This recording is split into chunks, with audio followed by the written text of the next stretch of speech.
Hai. Di color ini, oh jam tak pakai. Hari ni bulan, hari ni 23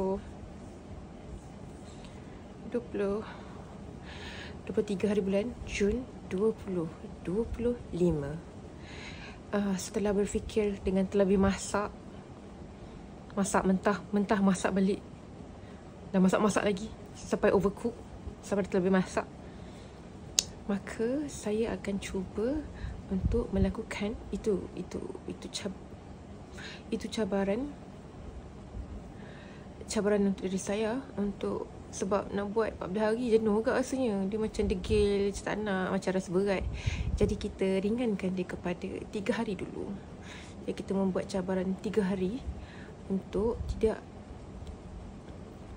memiliki ianya. Dia adalah keperluan yang dicintai, tetapi tidak mengapa. Maka kita cuba tengok sama ada kita mampu ataupun tidak untuk melalui detik-detik cemas ini dalam masa 3 hari, insya-Allah. So 23, 24, 25. So sepatutnya 25 adalah hari yang terakhir. Dan mungkin kalau okey, hari yang ke-6 kita akan 26 kita akan bagi konklusi ataupun ringkasan, rumusan, gitu. Gitulah kisah dia. Dia sebab kalau tak buat macam ni, insya-Allah tak jalan apa yang aku nak cuba buat ni. So semoga saya istiqamah. Amin. Bye bye.